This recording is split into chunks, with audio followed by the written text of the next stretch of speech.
রাধারানীর প্রেমের মহিমা কেমন, আমার রূপের মাধুর্য কেমন, আর রাধারানী আমায় ভালোবেসে যে সুখ পায় সে সুখ কেমন। আচ্ছা, কেউ কাউকে ভালোবেসে যে সুখ পায় এটা কি কাউকে বোঝানো যায়? এটা কেউ কাউকে বোঝাতে পারে না। আচ্ছা বাবা, মিষ্টি যে খাই না সে কি মিষ্টির স্বাদ বুঝবে? তার কাছে যতই গল্প করো, মিষ্টির মধ্যে ছানা থাকে, চিনি থাকে, ছানাটাকে চিনির রসে ডোবানো হয়, স্বাদ বুঝবে? কখন স্বাদ বুঝবে বলো তো? যখন মিষ্টি খাবে, মিষ্টি আস্বাদন, তখন সে বুঝবে। তাই রাধায়া প্রণয় মহিমা কি দৃশ্য, রাধারানীর প্রণয় মহিমা কিরূপ প্রথম কারণ আমার বোঝা হলো না। কি করে বুঝবে? ভগবানের কাছে সব আছে, একটা জিনিস নাই। ভগবান শ্রীকৃষ্ণ ষড়ৈশ্বর্যপূর্ণ। ষড়ৈশ্বর্য মানে ছটি ঐশ্বর্য ভগবান শ্রীকৃষ্ণে আছে। ঐশ্বর্যস্য সমগ্রস্য বীর্যস্য যশস্য শ্রিয় জ্ঞান বৈরাগ্যস্যৈব স্বর্ণাম্ভ বৈদিঙ্গনা। জগতে যত বিষয় সম্পদ আছে, যে জগতে যত বিষয় আছে সব কিছুর মালিক কে? ভগবান শ্রীকৃষ্ণ। তার সমান বিষয় সম্পত্তি কাউরি নাই, টাটা বিল্ডারও নাই। তার সমান শক্তিমান জগতে কেউ নাই,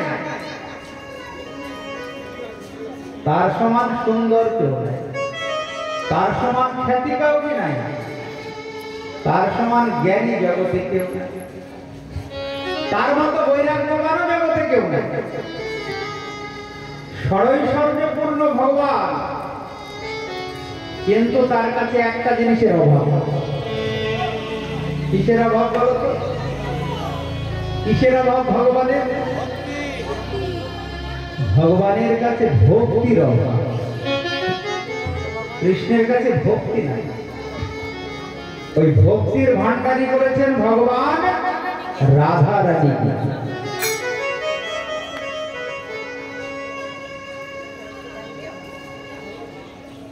অনেক কিছু দিয়ে রাধুনি রান্না করলো,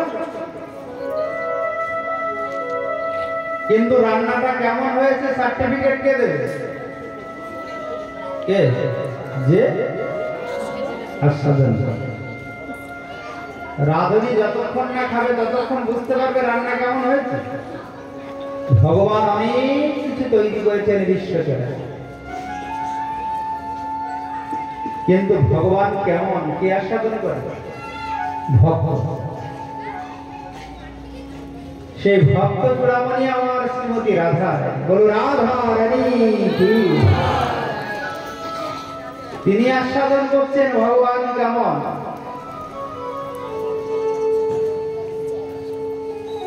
অধরম মধুরম বদনম মধুরম নয়নম মধুরম অজিতম মধুরম মধুরাধি পদে রাখিরাম মধুরম। এটা কে বলছে? ভগবান নিজে বলবে আমার অধর মধুর, আমার বদর মধুর, আমার নয়ন মধুর বলবে? আস্বাদন করছে কি ভক্ত। ভক্ত শিরোমণি শ্রীমতী রাধারানী, যিনি ভগবানের লাদিনী শক্তির ঘনীভূত প্রতিমূর্তি। এই হলো ভগবানের লীলা। দাপর যুগে বৃন্দাবন লীলা করেছেন 11 বছর, মথুরায় লীলা করলেন 15 বছর, দ্বারকায় লীলা করেছেন 99 বছর, কিন্তু রাধারানীর প্রেমের মহিমা বুঝতে পারেননি। মনে বাসনা হলো রাধারানী কেন কাঁদে, রাধারানী কেন পাগলিনী হয়ে যমুনা পুলিনে ছুটে যায়, রাধারানী কেন মেঘবাণীতে সদা কৃষ্ণ কৃষ্ণ বলে কাঁদে, সদাই ধ্যানে চাহে মেঘপানে, না চলে নয়ন তারা, বিরতি আহারে রাঙা বাস করে যেমতি যোগিনী পানা। রাধারানী কেন যোগিনী হয়? রাধারানী কেন পাগলিনী হয়? আমাকে জানতে হবে। রাধায়া প্রণয় মহিমা কীদৃশ, সাদ্যর জেনাদ্ভুত মধুরিমা কীদৃশ বা মধু। আচ্ছা, আমার মধ্যে এমন কি আছে? রাধারানী যখনই আমাকে দেখে তখনই বলে, বধূ মনে হয় যেন কতদিন তোমায় দর্শন করি। যখনই দেখে তখনই রাধারানী বলে, আমি কতদিন তোমায় দেখেছি। রাধারানীর কাছে কৃষ্ণ নব নবায়মান রূপে দর্শন করত। যখনই দর্শন করত তখনই মনে হতো নতুন। এইখানে জগতের জীবের সঙ্গে, মাতৃষা জীবের সঙ্গে ভগবানের পার্থক্য। এই জগতে যে যতই সুন্দর সুন্দরী হোক, কিছুদিন দর্শন করার পরে দেখবে আকর্ষণ কমে যায়। যতই সুন্দরী নায়িকার নায়ক হোক না কেন, আকর্ষণ কমে যায়।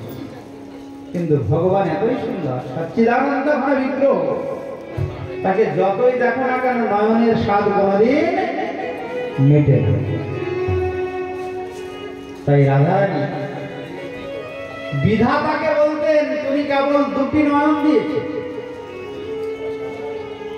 তুমি সৃষ্টি করতে যাবে, আমাকে কোটি নয়ন কেন দিলে না? দুটি নয়নে কৃষ্ণ বদন দর্শন করে আমার স্বাদ মিটে না।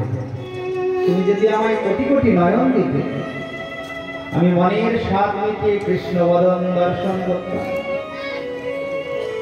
কোটি আঁখি নাহি দিলে, সবে দিলে তুই, তাহাতে নিমেষ মাত্র কি দেখিব মই। এ হলো রাধারানীর ভালোবাসা। গৌর তত্ত্ব আস্বাদন করতে হলে আগে রাধা তত্ত্ব আস্বাদন করতে হবে। রাধারানীকে না জানলে গৌরকে জানা যাবে না। আর গৌরকে না জানলে কৃষ্ণকে জানা যাবে না। গৌরমণ্ডল ভূমি যেবা জানে চিন্তামণি, তার হয় ব্রজভূমি বাস। গৌর প্রেম রসার নবে সে তরঙ্গে যেবা ডোবে, সে রাধা মাধব অন্তরঙ্গ। গৃহে বা বনেতে থাকে, হা গৌরাঙ্গ বলে ডাকে, নরোত্তম মাগে তাহার সঙ্গ। ওই জন্যে গৌরকে জানতে হলে রাধারানীকে আগে জানতে হবে, আর কৃষ্ণকে জানতে হলে গৌরকে জানতে হবে, না হলে কৃষ্ণকে চেনা যাবে না। বৃন্দাবন ধাম ব্রজভূমিকে যথাযথ আস্বাদন করতে হলে, ধাম তত্ত্ব সম্বন্ধে জ্ঞান লাভ করতে হলে, আগে তোমাকে গৌর মণ্ডল সম্বন্ধে জ্ঞান লাভ করতে হবে। তাছাড়া ব্রজভূমি বৃন্দাবন সম্বন্ধে বুঝতে পারবে না, জানতে পারবে না। এই দুটোর মধ্যে এমন একটা সম্পর্ক আছে। তাই এই বছরের আমাদের কথা হচ্ছে গৌর গোবিন্দ কথা, লীলা কথা। রাধারানী কেন পাগলিনী? কৃষ্ণের মনে প্রশ্ন এসেছে। আর আমাকে ভালোবেসে যে সুখ পাই, সে সুখ বা কেমন? আর আমার মাধুর্যের অনুভূতি হইতে রাধারানীর বা কি সুখের উদয় হয়? রাধারানী আমাকে ভালোবেসে কি সুখ পায়? এই 3 বাসনা পূর্ণ হলো না ভগবান শ্রীকৃষ্ণের বৃন্দাবন। রাধারানীকে গিয়ে বললেন, রাধে তুমি আমায় কৃপা করো, তুমি আমাকে তোমার এই ভাব আর কান্তি আমায় ভিক্ষা দাও। তুমি যেভাবে আমায় ভালোবাসো, আমি সেইভাবে নিজেকে ভালোবেসে দেখবো আমি কেমন। আচ্ছা, নিজেকে কখনো নিজে ভালোবাসে যায়? নিজেকে নিজে চেনা যায়? নিজেকে নিজে চেনা যায়। মিষ্টি কখনো মিষ্টির স্বাদ বোঝে না, বোঝে? মিষ্টি যে খায় সে স্বাদ। কৃষ্ণ কত সুন্দর, কৃষ্ণ বুঝবেন কি করে? তাই রাধারানীর কাছে ভাব ভিক্ষা দিলেন, তুমি আমাকে তোমার এই ভাবটা ভিক্ষা দাও, আমি দেখবো আমি কত সুন্দর, আমাকে দেখতে হবে। রাধারানী চিন্তা করলেন, কৃষ্ণ তুমি জানো না তুমি কত সুন্দর, তুমি কত মধুর, আমার ভাব নিয়ে যদি তুমি নিজেকে ভালোবাসো তুমি স্থির থাকতে পারবে না, আমার মতো পাগলিনী হয়ে যাবে, তুমি ধুলোই গড়াগড়ি যাবে। আমি দেব, কেউ যদি কিছু চাই তাকে দেওয়া উচিত, কিন্তু আমি তোমার পাশে গিয়ে দাঁড়াবো না, হলে তুমি স্থির থাকতে পারবে না। রাধারানী ভাবকান্তি ভিক্ষা দিলেন, দিয়ে আবার তার বাম দিকে এসে দাঁড়ালেন। কে বলুন তো? তিনিই হলেন গদাধর। বলো রাধারানী।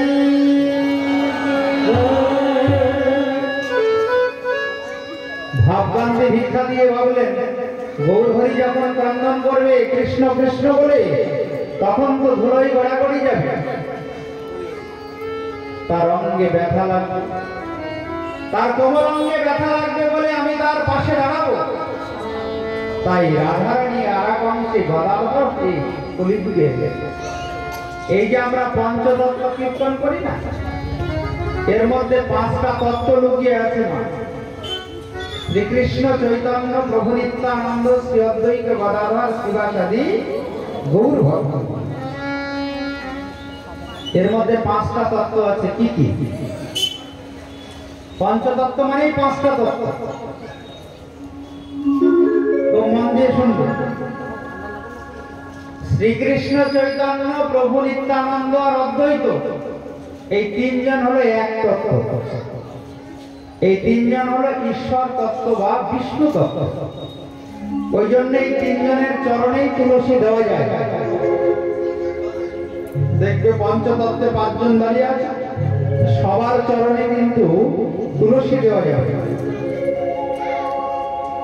3 জনের চরণে তুলসী দেওয়া যাবে, যেহেতু 3 জন একই তত্ত্ব বলে। মহাপ্রভু, নিত্যানন্দ প্রভু আর অদ্বৈতাচার্য প্রভু,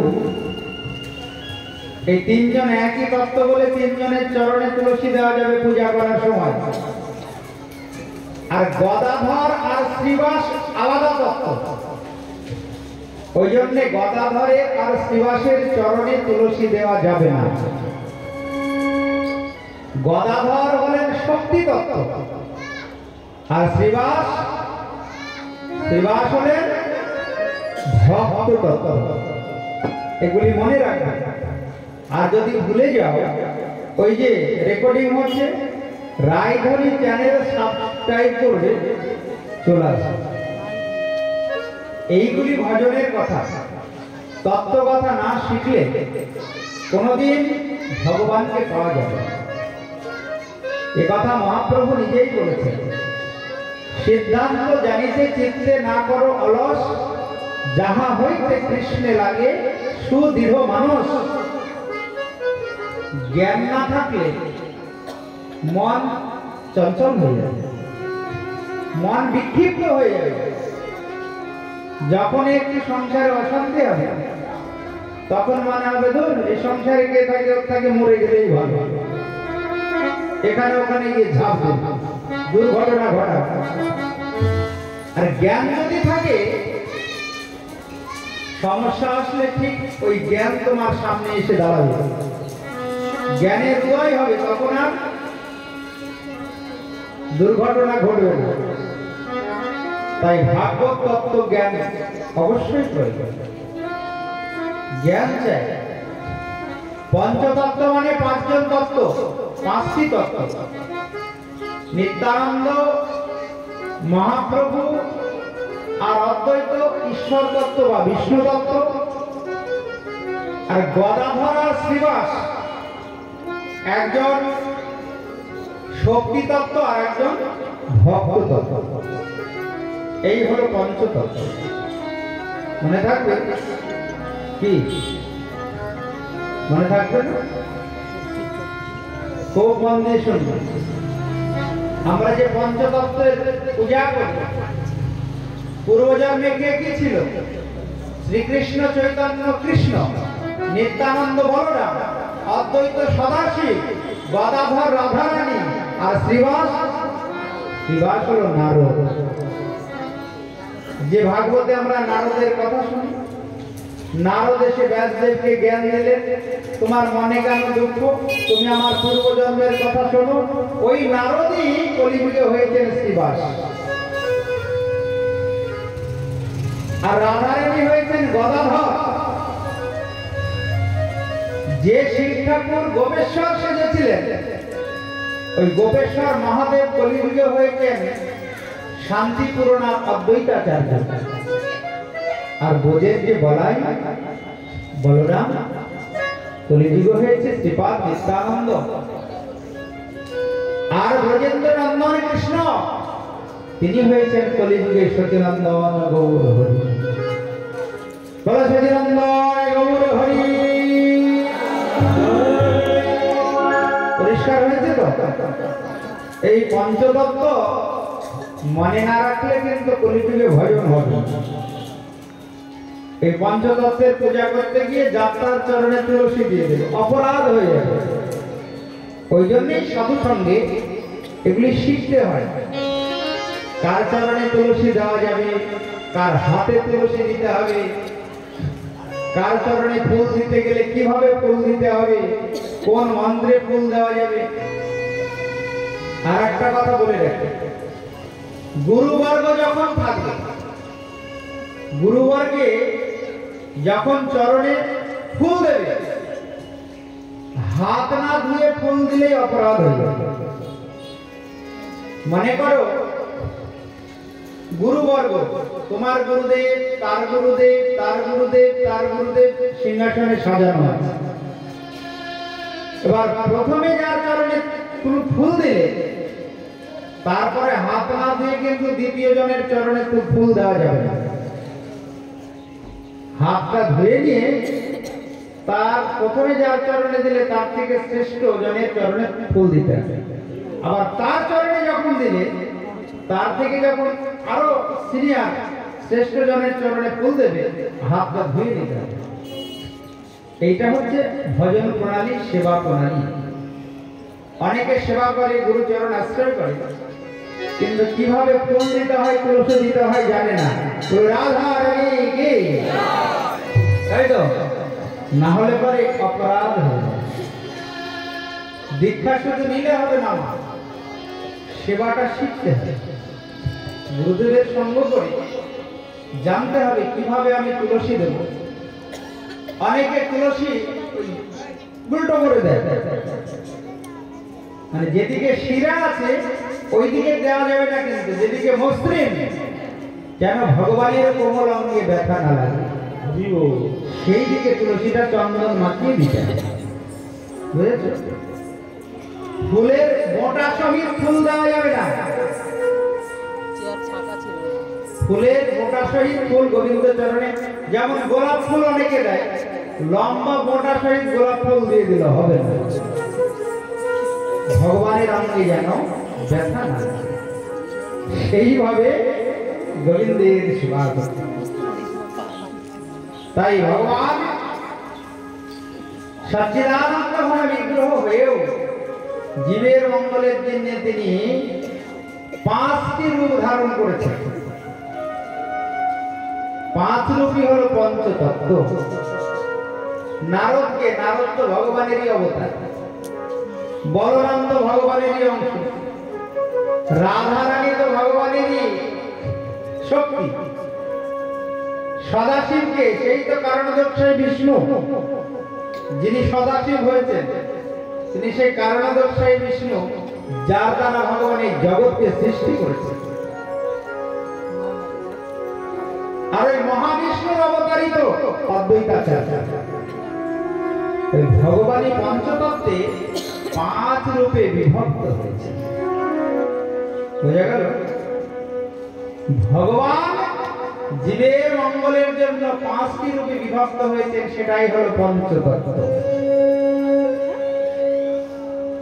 তাই তার দাপর যুগে বাসনা পূর্ণ হলো না।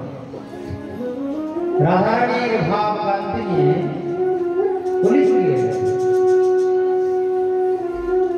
ভগবান শুধু নিজের জন্য এসেছেন তা নয়, তিনি ভক্তের আহ্বানেও কলিযুগে অবতীর্ণ হয়েছেন। কোন ভক্ত? ভক্ত চূড়ামণি কে? শান্তিপূর্ণা অদ্বৈতাচার্য। ভক্তের বাসনা ভগবান কখনো অপূর্ণ রাখেন। যেমন দাপর যুগে দেবকী বসুদেব নন্দ যশোদা ভগবানকে পুত্র রূপে লাভ করতে চেয়েছে। ভক্তের বাসনা পূরণার্থে ভগবান জেলখানাতে এলেন। তাই কলিযুগেও ভক্ত চূড়ামণি অদ্বৈতাচার্যের আহ্বানে ভগবান এই কলিযুগে নেমে এসেছে। মহাপ্রভু আসার পূর্বে কলিযুগের অবস্থা ছিল খুব খারাপ, ভয়ানক পরিস্থিতি। কলিযুগে কেউ হরিনাম করে না, সব মদ মাংস দিয়ে দেবী উপাসনা করে, যেটা এখনো আছে না? আসরিক ভাব নিয়ে দেবী উপাসনা। কোন দেবতা কিন্তু ওই সেবা গ্রহণ করে না। রাধা রানী কি আসরিক ভাব নিয়ে যদি কেউ দেব দেবতার পূজা করে, ওটা শুধু সময় নষ্ট। ভগবান দেব দেবতাকে সৃষ্টি করেছেন ওই জন্য নয়, দেব দেবতাকে ভগবানের একান্ত নিজজন, তারা বৈষ্ণবী, তারা তখন খুশি হবে, সেবা গ্রহণ করবে যদি তুমি ভগবানের নিবেদিত প্রসাদ তাদেরকে নিবেদন করো। না হলে কিন্তু দেবী উপাসনা হবে না। দেবী উপাসনা হবে না। বিরাট করে প্যান্ডেল করলাম, বড় মাইক ডিজে, খুব নাচ করলাম। আমাদের রাজপুরে শ্মশানের পাশে একটা গঙ্গা আছে, তাকে বলা হয় কোড়ের গঙ্গা। কোড়ের গঙ্গা, ওই দিক দিয়ে নাকি গঙ্গা ছিল, এখন আর নেই। ওই কোড়ের গঙ্গায় যখন সব পুজো ডুবাতে আসে, ঠাকুর বিসর্জন করতে আসে, বিসর্জন করার পরে ওই গঙ্গার পাড়ে এবার বসে গেল বড় বড় বোতল দিয়ে। কি করছে না, মাকে বিসর্জন করতে এসেছে। আবার বলছে আজকে বছর আবার হবে। এমন খাওয়া খাচ্ছে, ওখান থেকে উঠে যায়, গাড়িতে ওঠার ক্ষমতা নেই। এই হচ্ছে দেবী উপাসনা। অদ্বৈতাচার্য দেখলেন এ তো কলির জীব সব দলে দলে নরকে যাবে। মহাপ্রভুর থেকে 52 বৎসরের বড়। অদ্বৈতাচার্য কলির জীবের মঙ্গলের জন্য নিত্য গঙ্গা জলে তুলসী ভাসানো শুরু করলেন। প্রভু তুমি এসো, কৃপা করো, তুমি না এলে তো কলির জীব উদ্ধার হবে না। কলির জীব উদ্ধার কি করে হবে? কেউ নাম করে না, কেউ ভগবানের নাম সংকীর্তন করে না, হরিনাম করে না, কৃষ্ণ নাম করে না, পূজা করে না, সেবা করে না, সব মধ্য নংশ দ্বারা দেবী উপাসনা করে। তুমি কৃপা করে। আসরিক স্বভাব নিয়ে তারা যে দেবী উপাসনা করে, তাদের অনন্তকাল নরক যন্ত্রণা ভোগ ছাড়া কোনো কিছুই লাভ হবে না। প্রত্যেক দিন গঙ্গা জলে তুলসী ভাসে আর ভগবানকে ডাকে, প্রভু এসো, কৃপা করো। তুমি যদি না আসো তাহলে এই জগতের জীব একটা উদ্ধার হবে না, তোমাকে আসতে ভগবান করুণাময়, তার হৃদয়ে করুণার উদয়। যে ঘাটে ওই নীলাম্বর চক্রবর্তীর কন্যা সতী মাতা শ্রীধাম নবদ্বীপে স্নান করতে যায়, একদিন ওই ভাসানো তুলসী উজান পানে বয়ে যাচ্ছে, উজান পানে বয়ে যাচ্ছে। অদ্বৈতাচার্য চিন্তা করলেন কি ব্যাপার, এই তুলসী তো স্রোতের অনুকূলে যাওয়ার কথা, প্রতিকূলে কেন যায়? প্রতিকূল মানে উল্টো দিকে যাচ্ছে। তুলসী ভাসাচ্ছেন কোথায়? শান্তিপুরে। আর এই তুলসী যাচ্ছে কোথায়? নবদ্বীপের দিকে। চিন্তা করলেন কোথায় যাই তুলসী দেখি। তুলসীর পেছনে পেছনে তুলসীও যাচ্ছে, অদ্বৈতাচার্যও যাচ্ছে পেছনে পেছনে। গিয়ে যে ঘাটে স্নান করছে সতী মাতা, ওই তুলসী সতী মাতাকে 7 বার প্রদক্ষিণ করতেছে। সতী মাতার চারিদিকে 7 বার ঘুরে কোথায় যেন অদৃশ্য হয়ে গেল, আর তুলসী দেখতে। এদিকে সতী মাতার এক এক করে 8টি কন্যা সন্তান জন্ম নেওয়ার সঙ্গে সঙ্গে পরলোক গমন করেছে। 8টা কন্যা সন্তান মারা গিয়েছে। নবম গর্ভে এসেছেন বিশ্বরূপ, আর দশম গর্ভে আসলেন আমার কলিযুগ পাবন অবতার সচিনন্দন গৌর হরি। যেমন ভগবান শ্রীকৃষ্ণ যখন দেবকীর গর্ভে এলেন, তখন দেবতাগণ স্বর্গ থেকে পুষ্প বৃষ্টি করতেন, ঠিক তেমন ভাবে সতী মাতাকেও দেবতাগণ রাত্রে পুষ্প বৃষ্টি করে। এই হলো গর্ভস্তুতি। দেবতাগণ প্রার্থনা করছেন। জগন্নাথ মিশ্রকে সতী মাতা বলে, জানো আমি না সুন্দর সুন্দর স্বপ্ন দেখি, গর্ভে যদি ভালো সন্তান আসে মায়েরা কিন্তু ভালো স্বপ্ন দেখে, আর যদি অসুর আসে মায়ের চেহারা দেখলেই বোঝা যাবে যে অসুরের জন্ম দেবে। ও মায়ের মুখ দেখলেই বোঝা যাবে। আর যদি সুসন্তান গর্ভে আসে মায়ের বদন দেখলেই বোঝা যাবে সে যেমন সুন্দরী আরো শতাধিক গুণ অধিক সুন্দরী হবে। আর যদি কুসন্তান আসে খেতে পারবে না, ঘুমোতে পারবে না, কষ্ট হবে, রোগ ব্যাধি দেখা দেবে, ওই ডাক্তার বাড়ি করতে হবে। তাই সতী মাতা পরমা সুন্দরী হয়ে গেল। জগন্নাথ মিশ্র সতী মাতাকে দর্শন করেই বলে, কি গো তুমি যা সুন্দরী হয়েছে, তোমার গর্ভে নিশ্চয়ই কোনো মহাপুরুষ আছে। ওদিকে নিজের বাসনা পূর্ণ, আর এদিকে ভক্তের ডাক, অদ্বৈতাচার্যের আহ্বান, একই সঙ্গে ভগবান ভক্তের বাসনা পূর্ণ করে চলেছে। দেখতে দেখতে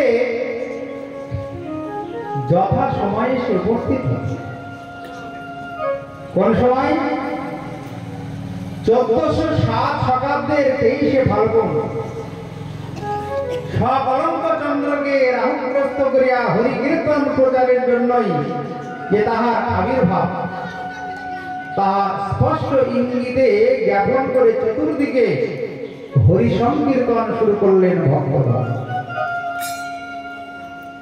হঠাৎ শ্রীধাম নবদ্বীপে দেখে কি জ্যোতি, আলোর জ্যোতি। নবদ্বীপবাসীরা লক্ষ্য করে দেখে মনে হচ্ছে যেন কোথাও আগুন লেগেছে। দেখবে যদি কোথাও আগুন লাগে কি হয়, অনেক দূর থেকে বোঝা যায় না।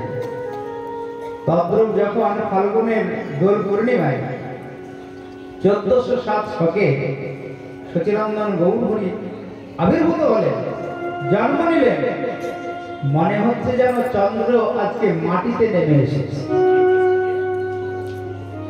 মাটিতে নেমেছে চন্দ্র, গগনের চাঁদ আজকে মাটিতে উদয় হয়েছে। চারিদিকে